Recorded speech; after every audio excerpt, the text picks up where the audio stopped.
I want to know about who Tim was growing up. You know what I'm saying? I want to know who Tim was from like little baby Tim kind of coming up. Like, what was that like in Los Angeles, California? Oh yeah, so I grew up in LA, grew up in the jungles. When I was about 7 or 8, my mom moved to San Bernardino, California. We had a lot of domestic problems. Grew up in a single family household, single mother. And I'm the type of person to take, different examples from everyone. And she, I never really seen her work. We was always on welfare, Section 8, whatever the case may be.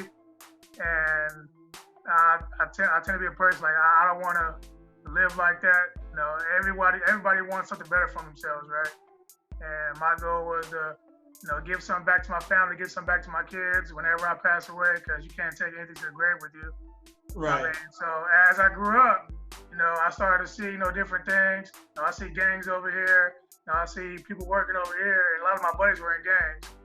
You had Rolling 60s where I was at. You had another gang called Troops. A lot of my buddies were in it. And as a young person, you're easily influenced by those gangs around you. And luckily, I was able to pick up a basketball and play basketball from the time I was like 4th to 5th grade all the way to my high school years. And that helped me steer away from the gangs and things like that.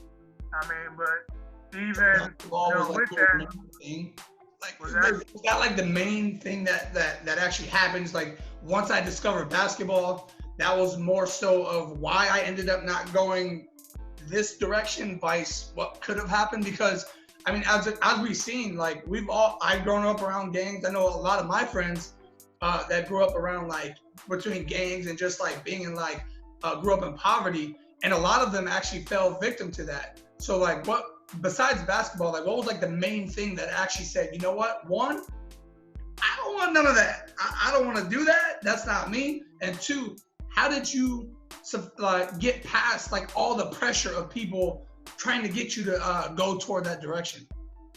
Yeah, so I actually got jumped in. A gang called Troops, associated with the Crips.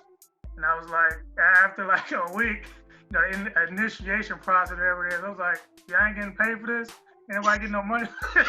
And that's how it was. I'm like, we out here doing, like, we're not getting paid for nothing we're doing. So I'm like, hey, I'm going to steer away from this. And luckily, my cousins play basketball as well. So we started playing ball. And I was like, hey, I'm going to continue to play ball. And you always have, NBA dreams, college dreams, whatever the case may be. So you put all your effort in that. But at the same time, I still had this part of me, the entrepreneurship part where I still wanted to make money. So I went out and bought a lawnmower and started knocking on folks' doors. And I'm like, hey, can I mow your lawn $5-10? Because I wasn't getting no money for lunch. And, right. And being on that free lunch, man, you don't really want no free lunch because there's limited opportunities there. So if you have $5-10, I get the pizza, the pizza bread with the Coke, and I can get better lunch, and more people talk to you, got a little bit more money, and I have to buy my own school clothes as well.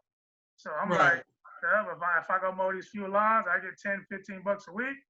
And then one of my buddies, he fell subject to gang activity, but we used to sell candy together. And it's kind of weird thinking about it now because it probably violated a few child labor laws. But this white man. Hold on, come on. This white van used to pick us up, right? And the guy would front us candy, like a big box of candy. Oh, absolutely. And he would drop us off in front of different stores in different cities. Like, hey, if you sell this box of candy, I keep 50% of your profit. So we out there hustling, right? I sell 50 bars of candy, $2 a pop. I get $100. I get $50, whatever it is. At $50 as a 9th, 10th grader, that's a good amount of money for you every weekend. So I always had this entrepreneurship spirit. I always wanted to find different ways to make money. And that's really where it started. And to tell you the truth, I didn't even know the Marine Corps got paid, until I got my first paycheck stub from Pacific Marine Credit Union at boot camp. Right. And y'all paying me to do this, to run around and jump on stuff. I could do this for the rest of my life. This ain't even that bad.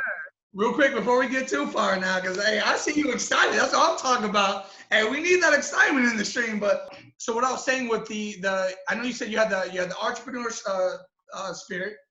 You started off with candy bars, but So, but what was like the defining point? Was it the gang part where you like, I have to do something entrepreneur wise? Because I knew when I was younger, I did the same type of thing, but that was, I asked around like, hey, how old do you have to be to work?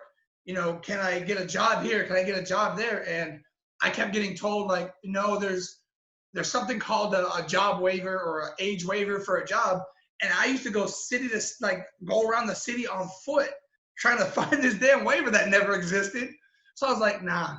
So I started selling lollipops and I started, you know what I'm saying, figuring out different ways. Next thing you know, like I'm buying skateboards, I'm buying all type of, you know, things that I would have never thought of being able to do. So was that kind of like what it was for you? I know you said basketball kept you away from gangs, but did the whole when did the entrepreneur spirit actually come? Well, it really came when my mom, she lost her apartment. We got evicted, and Mm, we had to go to a shelter for about, 6 to 8 months.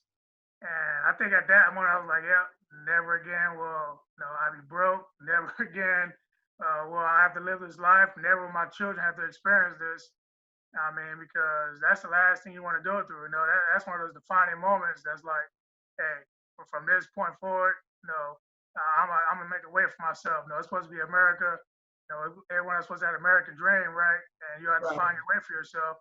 I think that was a moment, and that was right before I went to ninth grade. I was sitting in the Salvation Army. Uh, I can't even remember what it's called. A homeless shelter.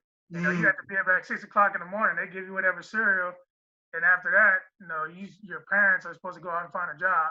You can't come back till 6 p.m. I mean, so we walked everywhere. Never had a vehicle. Never had really a place to stay. And so me having to live, through that life, helped me proceed to what I am now.